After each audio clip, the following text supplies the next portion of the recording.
Sagradas Escrituras, conhecidas popularmente como Bíblia Sagrada, têm inúmeros personagens e histórias que edificam a nossa vida. Hoje eu vou conversar com um pesquisador de personagens da Bíblia,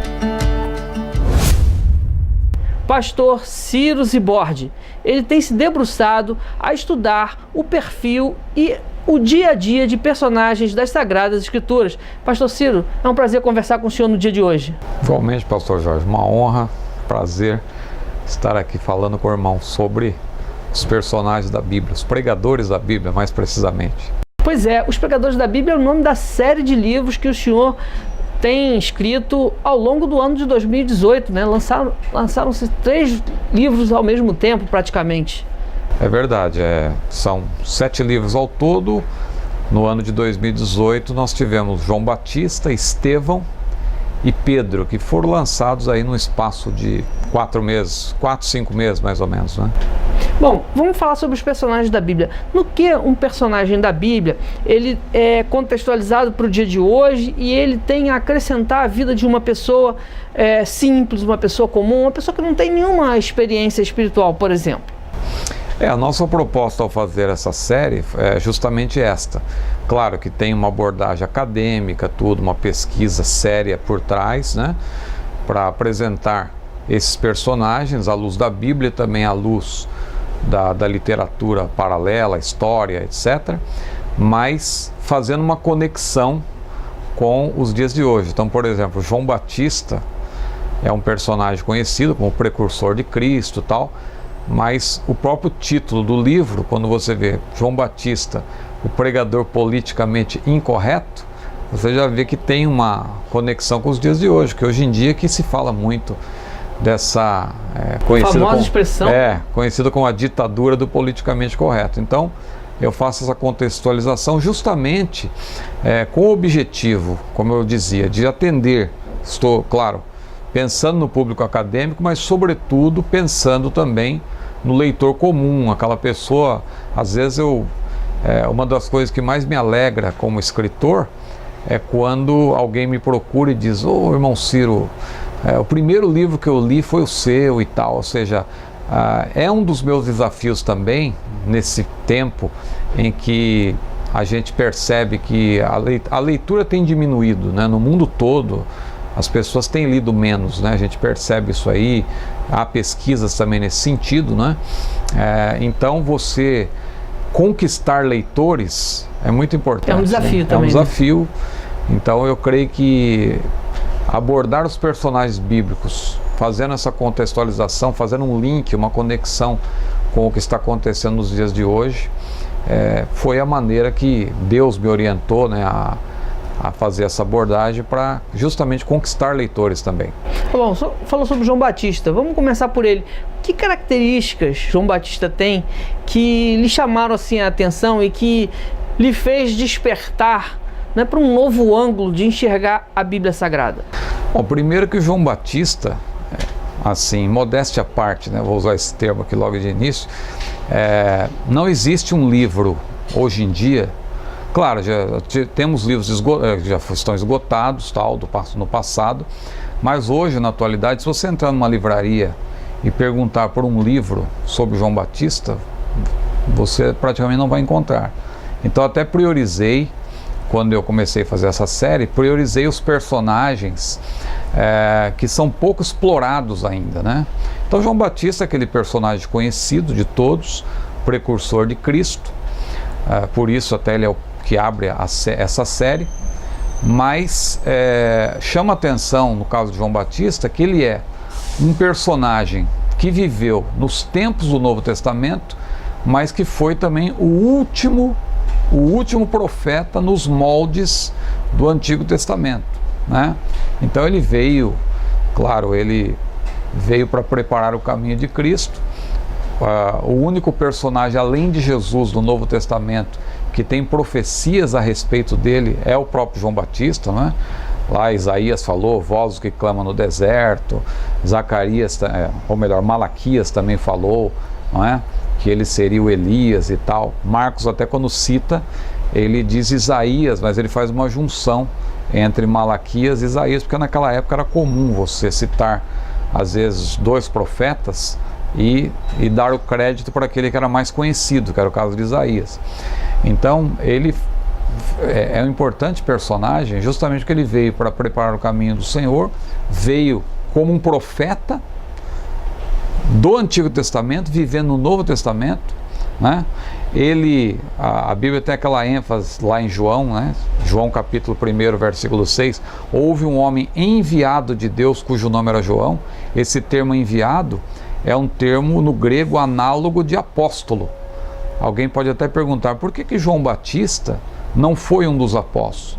Por que ao cumprir a sua missão, né, Jesus não disse, João, agora tu me segues porque eu estou montando aqui o grupo de apóstolos, né, e tu serás um dos 12. Por que Jesus não chamou João Batista para ser um dos 12? Justamente porque João Batista ele veio para cumprir uma missão muito especial, que foi justamente ser o precursor de Cristo e também é um grande exemplo como pregador, né? Ele fez uma transição, na verdade, né? Isso, ele fez essa transição.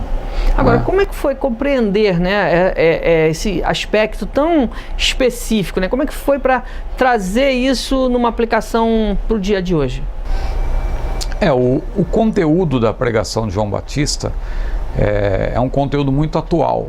Isso é interessante, né? A Bíblia até diz, né, que a palavra de Deus ela é sempre nova. Pedro até, né, quando ele fez essa menção, ele disse lá que toda a carne é como a erva, toda a glória do homem como a flor da erva, secou-se a erva, caiu a sua flor, mas a palavra de Deus permanece para sempre, e esta palavra que entre vós foi evangelizada.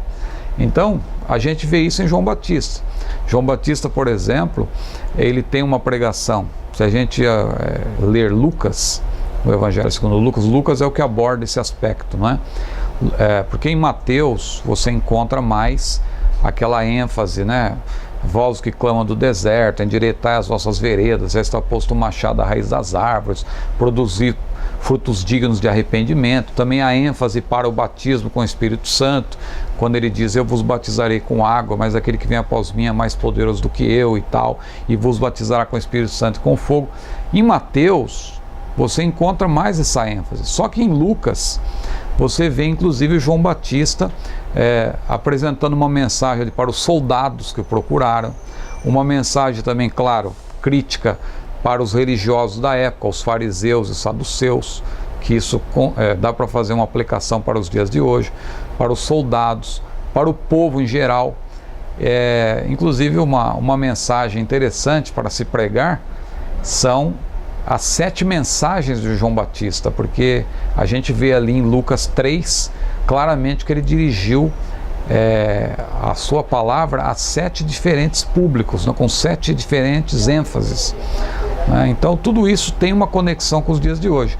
Daí o título também, João Batista, o pregador politicamente incorreto, justamente porque ele abordava assuntos que hoje seriam considerados assuntos assim polêmicos e tal. As pessoas, estranheza. Isso, as pessoas procuram evitar, não vamos entrar nesse assunto e tal. Agora, nos seus estudos deu para ver claramente assim a diferenciação, né, o contraste entre o lado humano, ou seja, da inteligência do personagem, e a inspiração divina, ou seja, a iluminação divina que fez com que ele pregasse aquela mensagem? Sim, isso é perceptível, né? Você vê muito isso em Pedro, né, que é um dos personagens, o próprio Estevão, né? Porque Estevão, quando eu digo, por exemplo, que ele é o primeiro apologista do Evangelho, não é por acaso, né? Porque ele era um homem cheio do Espírito Santo, evidentemente, ou seja, o que ele só foi porque ele foi ungido por Deus, ele tinha a unção do Espírito Santo, mas você distingue também, você vê claramente que ele era um homem preparado, ele era um homem que tinha preparação filosófica para abordar certas questões e tal. Ele tinha uma preparação. Quando a Bíblia diz que não podiam resistir à sabedoria com que falava, não é? E ali inclusive quando se usa o verbo disputar, que é um verbo apologético, né? Quem hoje estuda apologética sabe que aquele verbo ali, no original, disputar, é no sentido de debater, perguntas e respostas, né? Então, Você vê claramente ali a preparação, a maneira como ele viu o mundo, né? Ou como aquele personagem viu o mundo, e também, claro, a unção do Espírito Santo sobre a vida dele, porque a Bíblia diz claramente que Estevão, aliás, todos os personagens dessa série, porque alguém poderá pensar, pregadores da Bíblia, né? Pregadores da Bíblia é muito amplo, tem muitos pregadores da Bíblia. Então essa série não termina nunca, mas eu já antecipo aqui para dizer que são 7 personagens, porque o critério da escolha foi justamente os 7 pregadores do Novo Testamento que são mencionados de maneira textual, né, como cheios do Espírito Santo. Então todos eles. E é interessante... Então tem uma lógica nessa escolha dos personagens. E é interessante que esses 7 personagens cheios do Espírito Santo, ao fim e ao cabo, quando você analisa, você chega à conclusão que são os principais pregadores do Novo Testamento. Veja que para você ser realmente um pregador que Deus vai utilizar na sua vida, tal, e deixa eu ter essa palavra aqui para os nossos telespectadores, você que deseja ser um pregador, de fato, claro, você tem que ter a sua preparação, a sua bagagem cultural, né, o cabedal, mas não se esqueça que todos os principais personagens, os pregadores, os maiores pregadores no Novo Testamento foram homens cheios do Espírito Santo. Que maravilha! Gente, tá boa essa conversa, eu vou a um intervalo comercial, mas a gente já volta com o pastor Ciro Zibordi, a gente tratando aqui dos personagens que ele está utilizando para levar até você a série Pregadores da Bíblia. Você pode admirar toda a criação de Deus? Ele organizou o tempo, criou a luz e fez existir tudo com sua palavra. Conheça Indescritível. Este livro ajudará a criançada a descobrir a incrível criação de nosso indescritível Deus. Uma obra que mostra a majestade da criação com descobertas científicas, fotografias, ilustrações e 100 devocionais sobre Deus e a ciência, finalizadas com uma oração. Adquira agora mesmo pelo nosso site cpad.com.br ou pelo 0800 021 7373. Indescritível, um lançamento CPAD. Muito bem, estamos de volta aqui com o pastor Ciro Zibordi, hoje falando sobre a série Pregadores da Bíblia, uma série que enfoca personagens das Sagradas Escrituras que tiveram uma grande relevância no Novo Testamento. Serão 7 livros ao todo na série. Até agora, início do ano de 2019, já foram lançados 3. João Batista, Estevão e Pedro. Vamos falar então mais um pouco sobre o nosso querido Estevão. Estevão foi um homem de sofrimento, né? Sim. Estevão, ele é considerado, ele é chamado protomártir, né? Ou o primeiro mártir da igreja, né?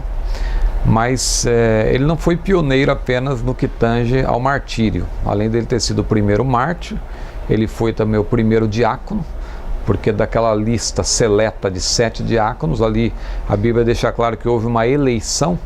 Então, se houve uma eleição ali, na verdade, eles estão postos, claro, a partir do que preenchia melhor aquelas qualificações que os apóstolos pediram, né? Que fossem, primeiro, tivessem boa reputação, fossem cheios do Espírito Santo e cheios de sabedoria. Então, Estevão, ele encabeça aquela lista ali, né? Estevão, Filipe, Prócoro, Nicanor e tal, 7 ao todo.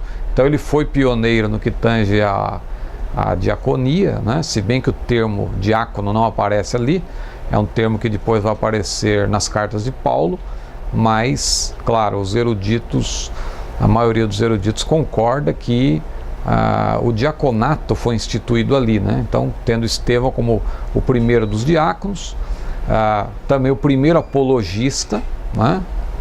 E claro, o irmão abordou esse lado, esse aspecto aí do sofrimento, porque realmente ele, por causa da sua pregação, ele foi perseguido e acabou sendo apedrejado, né, sendo morto, segundo alguns eruditos até ele teria sido morto no mesmo lugar onde Jesus foi crucificado, né? Porque ele foi levado para fora da cidade. E interessante as comparações também entre Estevão e Jesus, né?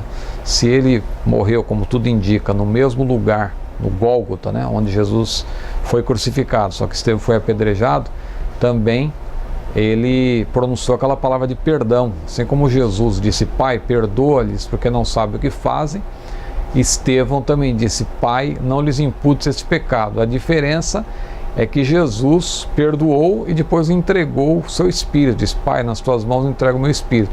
No caso de Estevão, aconteceu o inverso. Ele disse: Pai, entrego o meu espírito.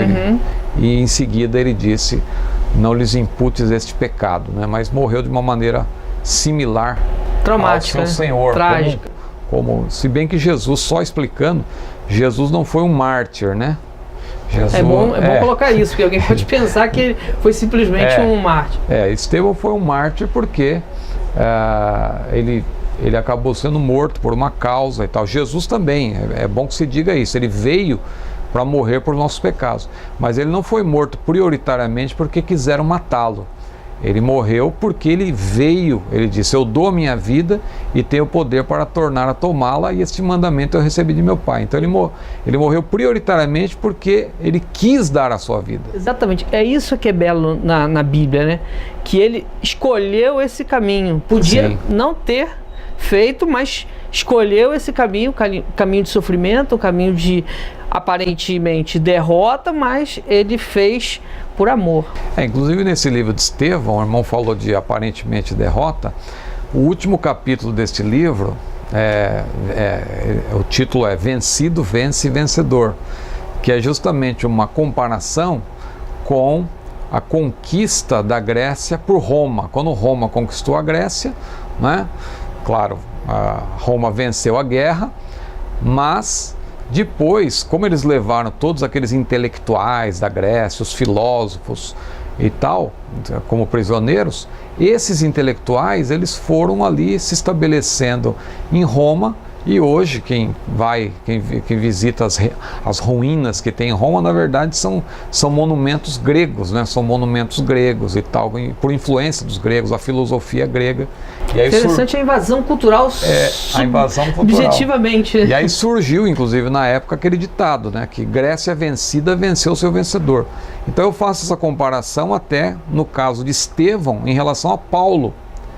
Porque Estevão, alguém poderia até pensar: como Deus permitiu que um homem como Estevão, com a bagagem que ele tinha, né? O irmão Ciro está defendendo no livro que ele foi o primeiro apologista, e por que Deus permitiu que esse homem fosse morto de uma maneira tão cruel, né? Apedrejado?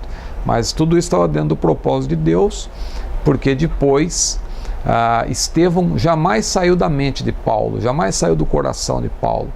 Paulo, quando ele teve aquele encontro com Jesus em Damasco, claro, ali foi o ponto de virada, como se diz, mas ali tudo veio à tona, né? Paulo chegou à conclusão: olha, Estevão estava certo, o que Estevão pregava. Então daí, né, vencido venceu o seu vencedor. Ele foi morto, mas Paulo foi conquistado pelo Evangelho e se tornou, né, claro, o maior apologista de todos os tempos, o maior pregador, o príncipe dos pregadores itinerantes. Claro que Spurgeon tem esse título, só que Spurgeon, se a gente pastor estudar, local, né? Exatamente, ele pregava sempre lá em Londres, né? Os sermões dele, claro, se disseminaram pelo mundo todo através dos seus escritos, mas ele era um pregador local. Paulo, ele pode ser chamado de o príncipe dos pregadores itinerantes, né? Agora, tem uma bela mensagem aí para aquela pessoa que nos acompanha, quando o senhor diz que a pregação de Estevão ficou no coração de Paulo. Muitas vezes a gente prega, fala, anuncia, dá um toque aqui, um toque ali, muitas vezes faz pregações mesmo esboçadas e muitas vezes não vê o resultado. Mas os resultados, eles existem. É verdade. Até uma coisa interessante a se notar é que a palavra de Deus, ela é apresentada também como uma semente, né? Uma das figuras da palavra de Deus é que ela é a boa semente, né? Então a boa semente, ela não tem efeito imediato. Ela precisa ter uma boa terra, precisa ser regada e etc, precisa dar luz solar. Então, quando a semente é depositada numa boa terra, ela vai germinar e vai crescer uma planta, uma árvore, isso vai prosperar, mas tudo começa com uma semente. Então, o que aconteceu no caso de Estevão e Paulo foi justamente isso. A semente ficou depositada, né? E aí, quando Paulo ouviu aquela palavra de Jesus, eu sou Jesus a quem tu persegue, duro para te recalcitrar contra os aguilhões. Aí, como diríamos hoje em dia, aliás, já não é tão atual, né? Mas ainda muitos dizem a ficha caiu, né?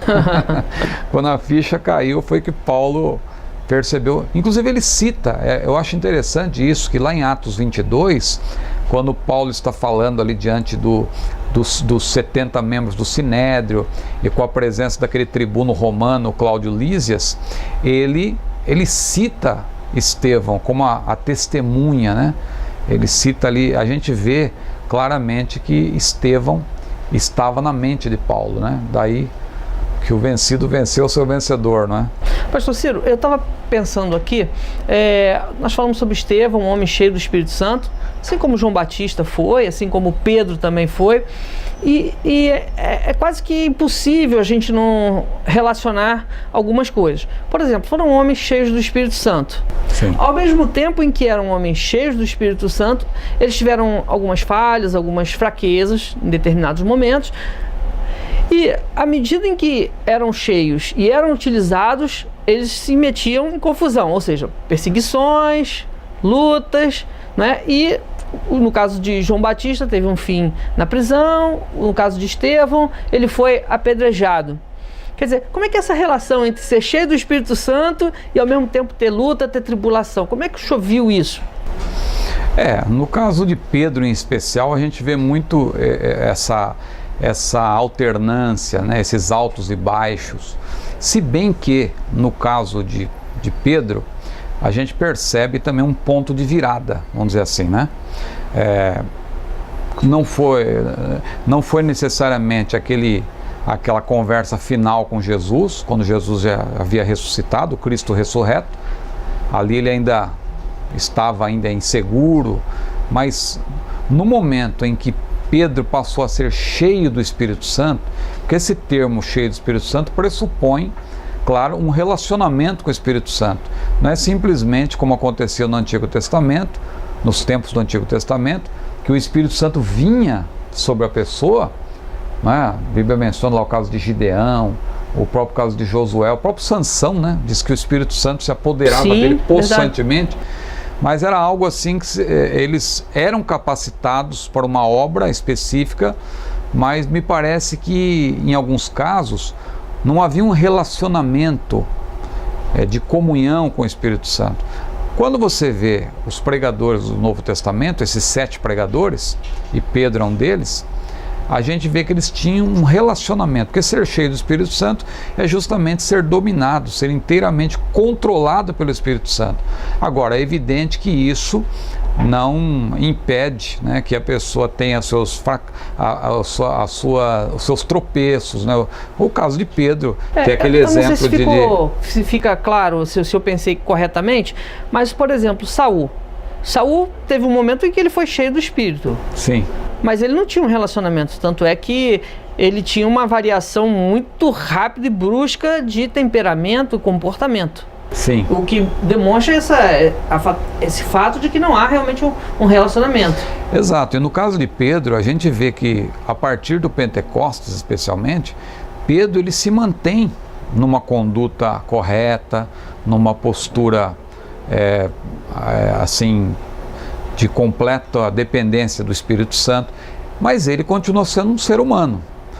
Aí ele vai falhar naquela situação que ocorreu em Antioquia da Síria, que, de acordo com os eruditos, aconteceu antes do Concílio de Jerusalém, porque no Concílio de Jerusalém Pedro teve um papel muito importante, porque no caso do Concílio de Jerusalém, Pedro foi quem Deus usou para resolver o problema, porque Paulo e Barnabé até então eles discutiam com os judaizantes e não se chegava a um consenso. Foi Pedro que deu uma palavra ali, veja, o próprio Pedro, né, que havia sido pivô de uma discussão ali de Paulo, né, que Paulo, quando estava em Antioquia da Síria, Pedro vinha se comportando de uma maneira, e depois quando chega o grupo de Tiago, que Tiago, irmão do Senhor, a gente tem a impressão que ele, até em Atos 21, quando Paulo volta da sua terceira viagem missionária, a gente vê que Tiago, ele tinha assim uma tendência para o judaísmo. Então Pedro ali, para não deixar assim a situação complicada, ele adotou ali, vamos dizer, uma conduta politicamente correta. Ele foi dissimulado ali, né? Então ele agia de uma maneira e acabou agindo de outra, e aí por isso que Paulo disse: eu resisti Pedro na cara, diz lá em Gálatas. Mas isso foi antes do concílio, então foi uma falha de Pedro.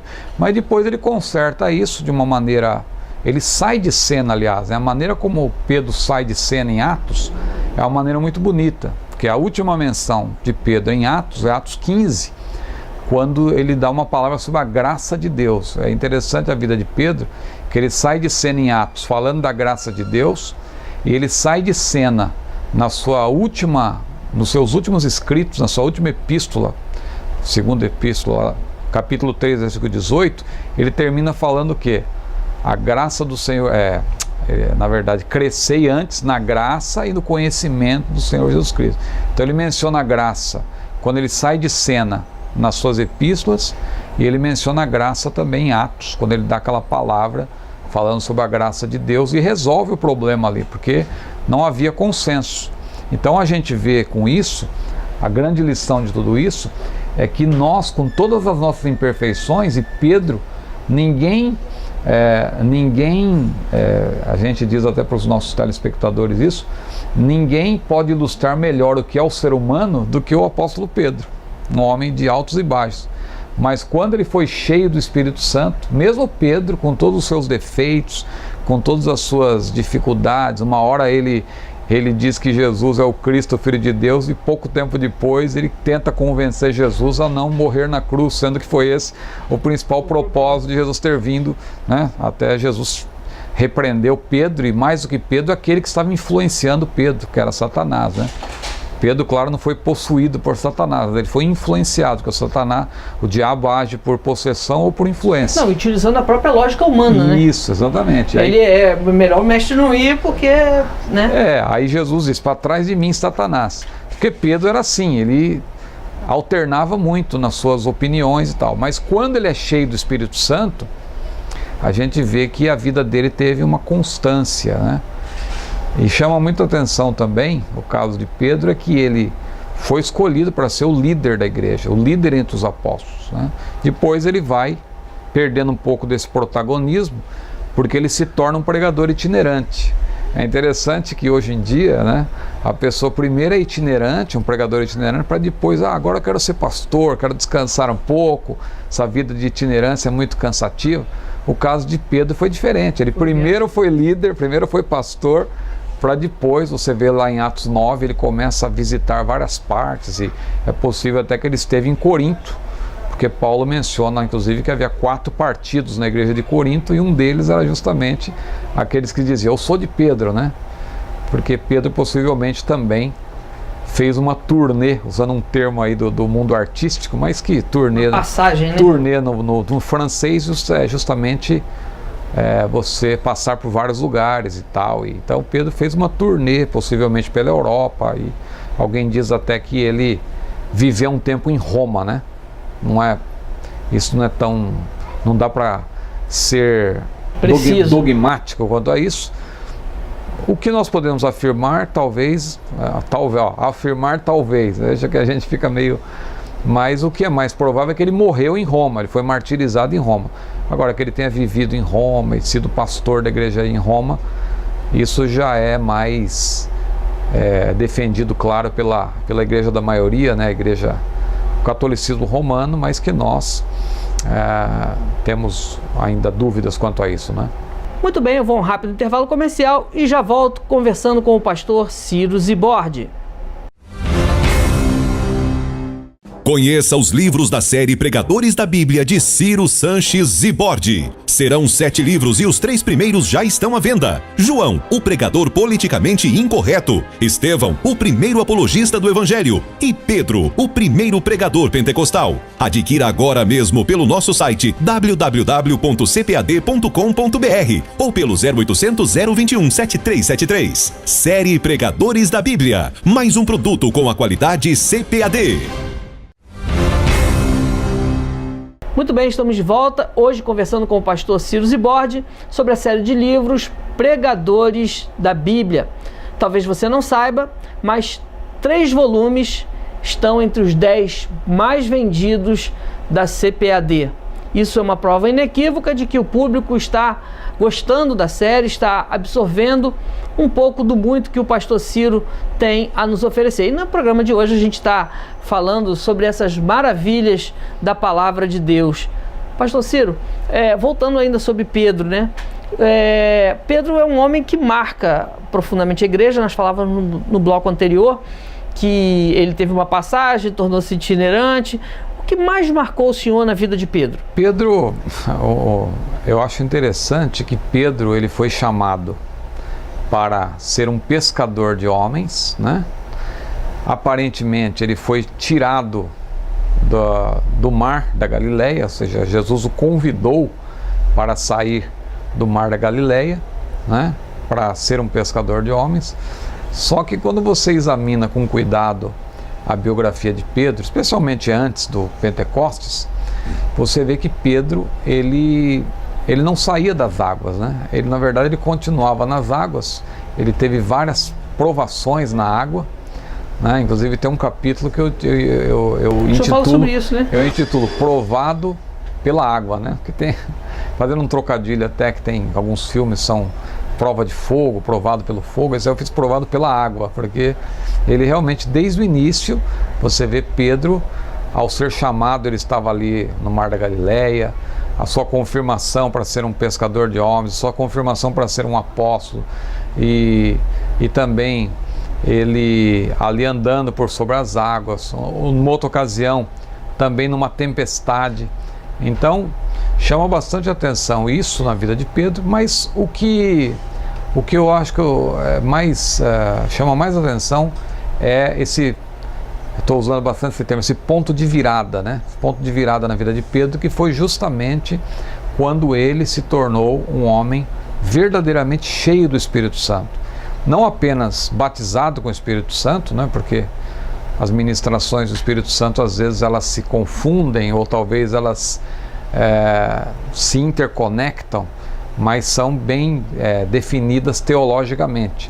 Então, quer dizer, ele foi revestido de poder, ele foi batizado com o Espírito Santo, mas muito mais que isso, Pedro, ele era um homem cheio do Espírito Santo, ou seja, ele era inteiramente controlado, dominado pelo Espírito Santo. Paulo até faz um contraste quando ele explica isso. Ele diz: não vos embriagueis com vinho que a contenda, mas enchei-vos do Espírito.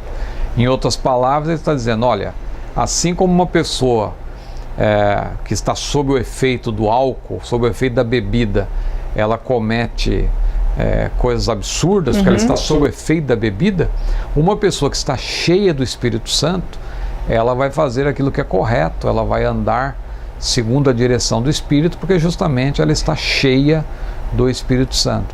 Então, a gente vê Pedro cheio do Espírito Santo, é impressionante a maneira como Deus usou Pedro. A gente às vezes fala muito de Paulo, porque não é por acaso, porque mais de 50% do livro de Atos é dedicado a Paulo, né? Sim, basicamente a teologia que a igreja segue hoje é a teologia paulina. Isso, no que diz respeito à organização da igreja. Deus usou Paulo grandemente para ser o teólogo da igreja, né?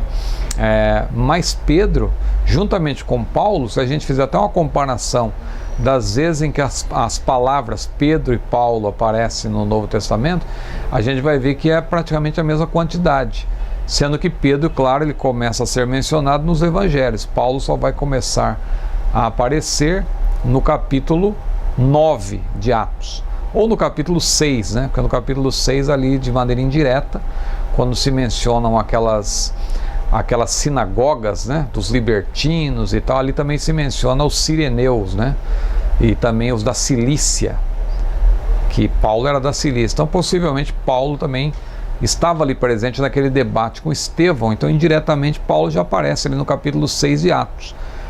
Mas o nome Paulo mesmo só vai aparecer no capítulo 13. É interessante que a primeira vez que o termo Paulo aparece no Novo Testamento não é o próprio apóstolo Paulo, mas é aquele procônsul, né? Sérgio Paulo. Depois, então, Lucas diz Saulo, também chamado Paulo, e a partir daí Lucas só utiliza esse nome, que foi o nome em que Paulo ficou conhecido como apóstolo dos gentios, né? Então, eu creio que Lucas preferiu chamá-lo pelo nome romano, né? O nome latino, né? Talvez por uma questão de ser mais fácil, né? Para que o público crescente latino pudesse entender. Exatamente, se identificar melhor com o personagem. Bom, com qual desses personagens o senhor mais se identificou? Bom, dentre todos, claro, o principal é Jesus, né? Que ainda eu não fiz esse livro de propósito, porque nós não estamos obedecendo a ordem histórica, a ordem cronológica, né? Até porque existia uma demanda, digamos assim, uma necessidade de abordarmos personagens em que há uma carência, ou seja, a gente entra numa livraria ou consulta pelo site e não encontra livros sobre João Batista, sobre Estevão. Pedro tem bastante coisa, mas não é dos apóstolos mais enfocados, digamos assim, em livros, né? Então eu priorizei na minha abordagem esses personagens. E Jesus, claro, de propósito, ele fica por último porque é o fechamento da série, porque Jesus é o principal pregador que já andou na terra, né? Sim. Claro que a missão principal de Jesus não foi pregar, ele veio sobretudo para morrer, né? Ele veio para dar a sua vida. É diferente, às vezes quando a gente quer fazer alguma comparação entre Jesus e Paulo, que eu vejo alguns autores fazendo, é até interessante, mas essa comparação ela é interessante até certo ponto, porque Jesus veio prioritariamente para morrer. Paulo é diferente. Paulo, ele foi chamado para ser um vaso escolhido para levar o nome de Jesus entre os judeus e gentios e os reis, né? Ou seja, Paulo foi capacitado para ser de fato um pregador, um doutrinador, um pregador. Ele próprio disse, né? Fui constituído pregador, apóstolo e doutor dos gentios. Então, essa era a missão de Paulo. Jesus, no caso, a missão principal dele não era pregar, mas mesmo assim, você vê que Jesus é o maior exemplo em tudo, é o maior pregador que já andou na terra e o paradigma, digamos assim, o modelo por excelência para todos nós. Então, claro, dentre todos os personagens, o que sempre nos chamará mais atenção é Jesus, mas tirando Jesus, que é acima de qualquer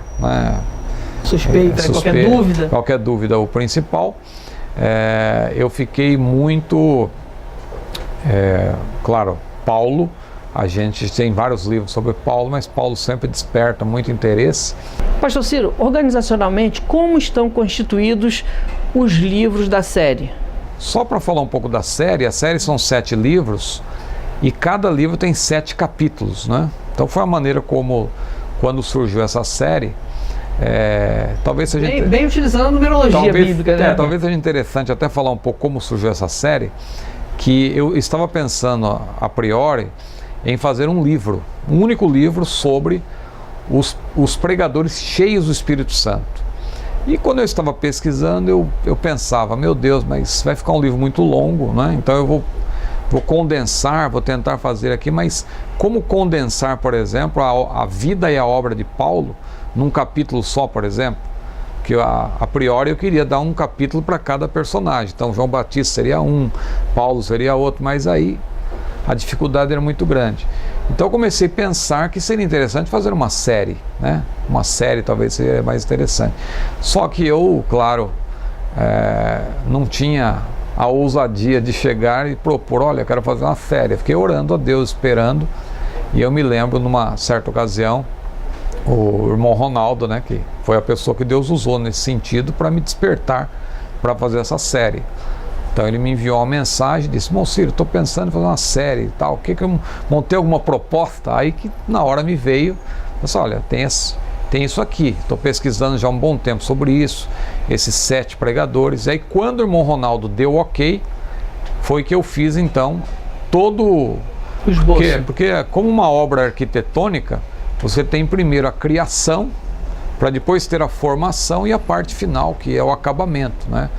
Como o arquiteto Niemeyer, quando ele projetou Brasília, ele fez lá o desenho, mas depois teve toda a parte da formação em si. O próprio Deus, né? Se falarmos da criação de Deus, o profeta Isaías diz lá em Isaías capítulo 43, versículo 7, que Deus nos criou, nos formou e nos fez para a sua glória. Então a obra, essa série também passou por isso, a criação, a formação até chegar no acabamento. Então eu dizia de Paulo facilitou muito nesse sentido, facilitou para fazer o esboço em si, né? Porque a obra de Paulo é que tomou mais tempo até agora. Mas Paulo, ele tem 7 sermões registrados em Atos. Você vê 7 sermões registrados em Atos, né? Geralmente quando você lê uma obra sobre Paulo, uma biografia, por exemplo, você chega ali no fim da 3ª viagem de Paulo, ele é preso em Jerusalém, e geralmente se dá uma rápida explicação e já se direciona a atenção toda para Paulo em Roma, para o fim da sua vida. Mas entre os capítulos 22 e 26 de Atos, você tem ali 3 sermões de Paulo, né? 3 sermões registrados. Ao todo são 7. O primeiro na primeira viagem missionária, quando ele foi para Antioquia da Pisídia. Depois o segundo, na segunda viagem lá em Atenas, quando ele prega lá diante dos filósofos, epicureus, estoicos e tal. No capítulo 20 você tem o 3º sermão de Paulo, quando ele, na verdade, apresenta o único sermão registrado a um público cristão. Claro, ele pregou várias vezes aos cristãos, mas registrado, você só tem um sermão de Paulo em Atos, que é esse do capítulo 20, que é justamente aos presbíteros de Éfeso, na cidade de Mileto, né, que era um centro da filosofia pré-socrática. E depois você tem mais 4 sermões, aí sim no período em que Paulo era um prisioneiro de Cristo. 3 nesse intervalo que eu falei aí, entre Atos 22 e 26, e depois o último lá também, em Atos 28, quando Lucas diz que Paulo estava numa casa que ele tinha alugado e tinha total liberdade para receber pessoas, e ali ele pregava e ensinava, e houve um momento em que ele, na sua própria casa, ele recebeu os principais dos judeus para apresentar então o que eu chamo de uma pregação apologética, porque Paulo, quando ele ia falar de si, ele na verdade não falava salvaguardando-se, ele falava em defesa do evangelho. Isso é muito interessante. Ele não... Tanto isso começou em Estevão, né? Estevão foi chamado para falar em sua própria defesa, mas ele na verdade defende o evangelho. Na verdade faz uma apologia da fé cristã. Apologia, exatamente. Agora é interessante a inteligência, né? Tanto Estevão quanto Paulo, especialmente no Areópago, né? De uma beleza incrível. A forma como ele discursa, trazendo ao entendimento de homens naturais coisas espirituais de um valor belíssimo para a eternidade. Inclusive a gente tem muitos pregadores e pastores hoje em dia que defendem o sermão expositivo. Eu também sou defensor do sermão expositivo. Mas você vê ali que Paulo, em Atenas, ele não tinha como fazer um sermão expositivo. Ele apresentou o evangelho de uma maneira maravilhosa, e ali você vê o cabedal de Paulo, como Paulo era um homem preparado, porque ali ele cita filósofos, ele cita poetas ali, né? Tem citações de Lucas ali, claro, ele condensou, né? Lucas não tinha como registrar o sermão de Paulo ali na íntegra, então ele fez um resumo, só que por esse resumo você percebe que foi um discurso altamente intelectual, foi um discurso de um intelectual. Paulo era um erudito, né? Ele chama atenção pela sua erudição, realmente, né? E inteligência também, de aplicar, a forma de aplicar, né? O formato da exposição, né? Exatamente, a forma, foi muito... exatamente, porque às vezes a pessoa tem um grande conhecimento, mas tem dificuldade na maneira de comunicar, de expressar. Utilizar as palavras. E Paulo realmente, ele era um ele era um exímio orador, né? Ele sabia como... Aqui é um exemplo claro quando ele coloca os membros do Sinédrio em desavença ali, né?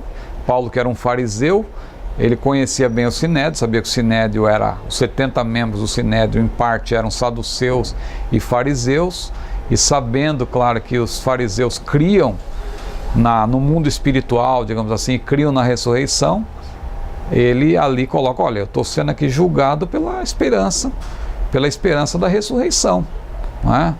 Porque ele provou por A mais B, como se diz, que todas aquelas acusações contra ele eram calúnias, de que ele fez arruaça em Jerusalém, de que ele fez arruaça, tentou fazer alguma coisa no templo. Não, primeiro a acusação de que ele tinha profanado o templo, depois se transformou numa tentativa. Quando eles não conseguiram provar que Paulo profanou o templo, disseram que ele tentou, também não conseguiram. Então Paulo, vendo que não tinha mais nada de que acusá-lo, ele falou assim, olha, eu estou sendo acusado pela esperança... Que crê de uma forma diferente de você, né? Da ressurreição. Aí os fariseus falaram, peraí, a gente também crê na ressurreição, né? E aí Paulo fez com que fariseus e saduceus ali entrassem numa grande discussão. E de certa forma, dessa maneira como ele semeou a dúvida, né, a reflexão, ele produziu no coração de alguém ali algum tipo de fruto, né? Sim, exatamente. O objetivo era esse, né? A gente vê isso lá voltando para Atenas agora, né, lá para o Areópago. É interessante isso, que ele quando ele apresenta ali o seu sermão, ele põe em dúvida as pessoas.